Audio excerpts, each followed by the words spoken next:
Hello friends, welcome to my YouTube channel. আমরা এখন আছি সিমলাতে। এই পর্বে আপনারা দেখবেন স্পিতি ভ্যালি। তো বন্ধুরা, ভিডিওটা শেষ পর্যন্ত দেখুন, আশা করি আপনাদের ভালো লাগবে। স্পিতি ভ্যালি যেতে হলে আপনাকে চণ্ডীগড় বা কালকা স্টেশন থেকে শুরু করতে হবে। হাওড়া থেকে কালকা মেল ধরে আপনি সহজেই এই স্টেশনগুলিতে পৌঁছে যাবেন। কালকা মেইল হাওড়া থেকে রাত 9:55 ছাড়ে।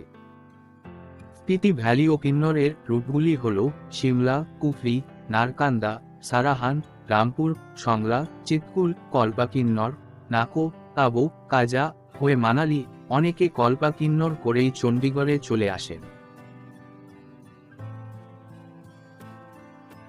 স্পিতি ভ্যালি ও কিন্নর কৈলাস হিমাচল প্রদেশ এর উচ্চ হিমালয়ে অবস্থিত এক অপূর্ব সুন্দর জায়গা। শীতকালে এখানে এত বরফ পড়ে যে পুরো ভারতবর্ষ থেকে এই জায়গাটা বিচ্ছিন্ন হয়ে যায়। কিন্নর কৈলাস ও শ্রীখণ্ড মহাদেব সহ নানান পর্বত শিখর, শতদ্রু ও বাষ্পা নদী, ভীমাকালী মন্দির আর হিমাচলের বিখ্যাত গোল্ডেন অ্যাপল, কিন্নরী সুন্দরী আর কোলাহল মুক্ত অপূর্ব সুন্দর প্রাকৃতিক সৌন্দর্য। এই নিয়ে স্পিতি ভ্যালি আপনাদের ভালো লাগবে। আমরা প্রথম রাতটা সিমলাতে থেকে আজ চলেছি সারাহানে। এখন আমরা কুফরিতে নেমেছি। এই কুফরি হলো সিমলার অন্যতম টুরিস্ট স্পট। এখানে নেমে কিছুটা হেঁটে বা খচ্চরের পিঠে চেপে একটা ভিউ পয়েন্টে পৌঁছাতে হয়, যেটা এখানকার মূল আকর্ষণ। আমরা কুফরি ঘুরে নিয়ে এবার যাব সারাহান। এই কুফরিও অসম্ভব সুন্দর জায়গা। শীতকালে এখানে পুরো বরফে ঢেকে যায়। যাই হোক, আমরা এবার যাব সারাহানে। পথে পড়বে নারকান্ডা।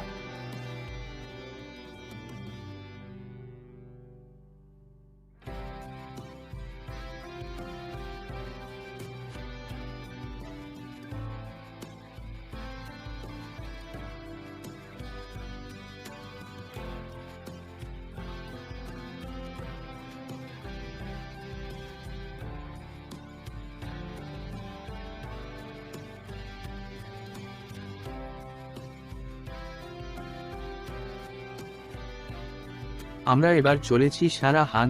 আপনারা যে নদীটা দেখছেন সেটা হলো সতলুজ বা শতদ্রু নদী। এই শতদ্রু নদী হলো হিমাচল প্রদেশের সবচেয়ে বড় নদী। আমাদের রাস্তা এখন এই শতদ্রু নদীর পাশ দিয়েই চলে যাবে সারাহান। পথে পড়বে রামপুর নামে আধা শহর।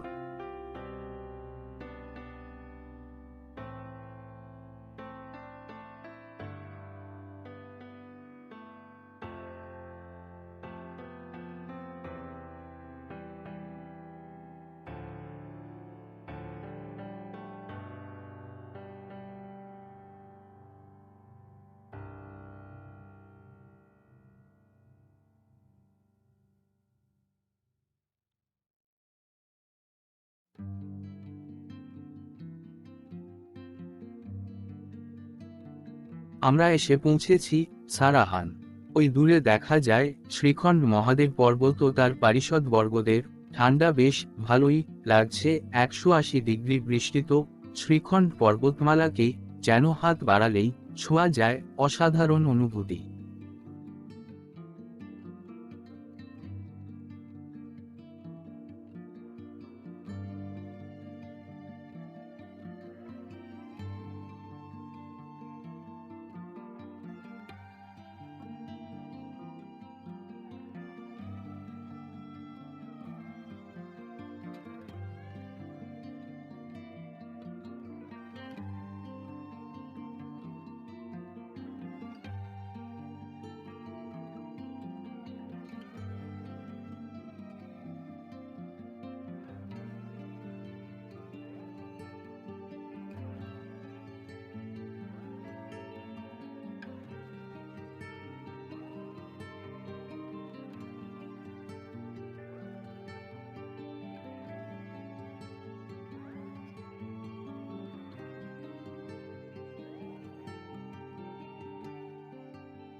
সিমলা থেকে 160 কিলোমিটার দূরে শ্রীখণ্ড পর্বতমালার পাদদেশে ছোট্ট শৈল শহর সারাহান। এই সারাহানের খ্যাতি বিখ্যাত ভীমাকালী মন্দিরের জন্য।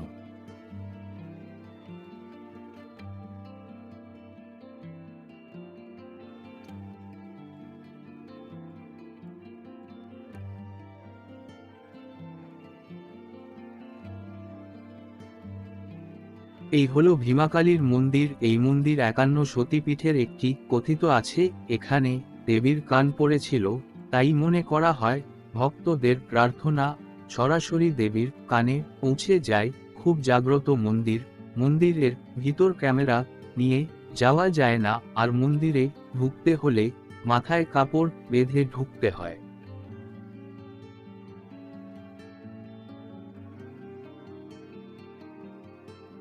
এছাড়াও এখানে বুসাহার রাজাদের রাজবাড়ি আছে, সেটা দেখে নেবেন।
বিশেষ আকর্ষণ হলো এই রাস্তা, মানে যাকে বলা যায় ভয়ঙ্কর সুন্দর। নিচে গভীর খাদ আর পাহাড়ের গা ঘেঁষে রাস্তা। কিছু কিছু জায়গায় তো পাহাড় একদম ছাদের মতো পথের সঙ্গে জুড়ে গেছে। সেই জায়গাগুলোতে ছবি তুলতে ভুলবেন না। এই ভয়ঙ্কর সুন্দর রাস্তা পেরিয়ে সাংলা হয়ে আমরা যাব ছিটকুলে। এখানে এলে একটা আশ্চর্য জিনিস দেখতে পাবেন। এখানে সূর্য অস্ত যায় প্রায় 8টার সময়। দূরে বরফ সদৃশ পাহাড়, নিচে অতল গভীর খাদ। এর মধ্যে দিয়ে আমরা চলেছি ছিটকুলের দিকে। আর এই চলার পথে আমাদের সঙ্গী হয়েছে অপরূপ সুন্দর বাঁশপা নদী।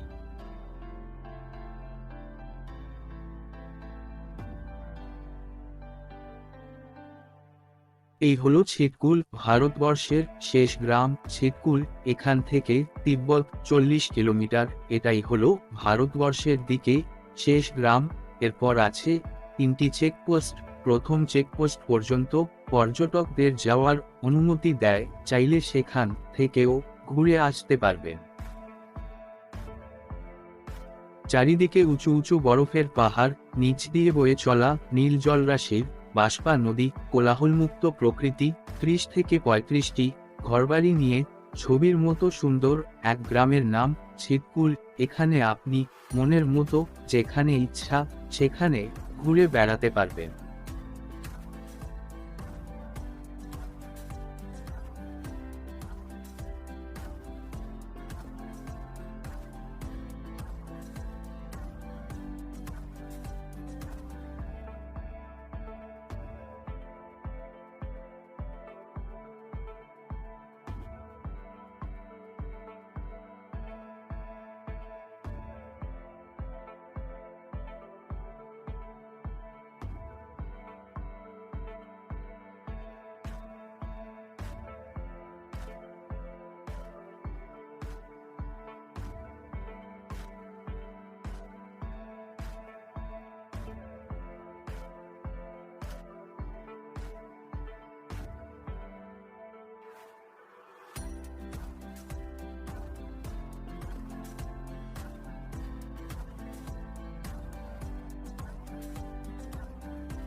এই উপত্যকার মাঝে একটা মন্দির আছে যেটাকে ছিটকুল মায়ের মন্দির বলে, যেটা আপনারা অবশ্যই দেখবেন। আর এখান থেকে সূর্যোদয় অসাধারণ। আর হেঁটে চলে যাবেন একদম বাঁশপা নদীর তীরে, নীলাভ জলরাশি কুলকুল শব্দে বয়ে যাচ্ছে। সেখানে পা ভিজিয়ে গায়ে একটু বরফ গলা জল ছিটিয়ে দিন, দেখবেন ভালো লাগবে। এখানে নদীর পাড়ে টেন্টে থাকার ব্যবস্থা আছে। যদি আপনি একটু অ্যাডভেঞ্চার ভালোবাসেন তাহলে সেখানেও থাকতে পারেন। এখান থেকে কয়েকটা ট্রেকিং রুট আছে, যার মধ্যে উল্লেখযোগ্য হলো এখান থেকে গঙ্গোত্রী। যাই হোক, অপরূপ সুন্দর ছিটকুল আপনার মনকে তরতাজা ও প্রাণবন্ত করে দেবে, কথা দিলাম।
আমরা এবার চলেছি ছিটকুল থেকে কল্পার দিকে।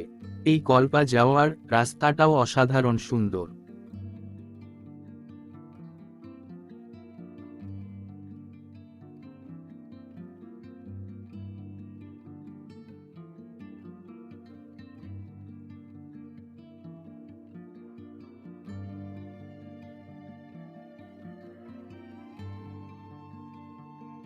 কল্পাতে যেতে হলে রেকমপিউ হয়ে যেতে হয়, যেটা একটা সদর শহর। এখানে আপনি আপনার প্রয়োজনীয় কেনাকাটা করে নিতে পারবেন। আমরা এখন যাচ্ছি আকাশ জুড়ে দাঁড়িয়ে থাকা শিব ঠাকুরের বাড়ি দেখতে। শিব ঠাকুরের 5টা বাড়ি, সব কটাই কৈলাস। তিব্বতে মানস কৈলাস, কল্পাতে কিন্নর কৈলাস, পিথরাগড়ে আদি কৈলাস, সারাহানের কাছে শ্রীখণ্ড কৈলাস, মণিমহেশ লেকের পাশে চাম্বা কৈলাস। আজ আমরা দেখব কল্পা থেকে কিন্নর কৈলাসকে।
এই হলো আমাদের হোটেল। এই হোটেলের ব্যালকনি থেকে কিন্নর কৈলাস পর্বতকে খুব ভালোভাবে দেখা যায়।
আমরা এবারে যাব এখানকার দুটো গ্রাম দেখতে। এখানে রাস্তার উপর একটা পয়েন্ট আছে, যেটাকে সুসাইড পয়েন্ট বলে, সেটা অবশ্যই দেখবেন।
আমরা যে গ্রামগুলোতে এসেছি তার মূল আকর্ষণ হলো আপেল বাগান, আর এখানকার পুরনো মন্দির, আর আছে মোনাস্ট্রি। আর প্রধান আকর্ষণ হলো কিন্নর কৈলাস পর্বতের 360 ডিগ্রি ভিউ। এখান থেকে কিন্নর কৈলাস পর্বত ও তার পারিষদ বর্গদের খুব ভালোভাবে দেখা যায়। আপনারা যদি চান এই কিন্নর কৈলাস পর্বতে আরোহণও করতে পারেন, যদি আপনার পর্বতারোহণের অভিজ্ঞতা ও প্রশিক্ষণ থাকে।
আমরা এবার কল্পাকে বিদায় জানিয়ে যাব স্পিতি ভ্যালির তাবটে। আপনাদের ভিডিওটা ভালো লেগে থাকলে ভিডিওতে লাইক ও সাবস্ক্রাইব করে দেবেন। আর দ্বিতীয় পার্ট খুব শীঘ্রই আসবে, চ্যানেলের সঙ্গে থাকুন।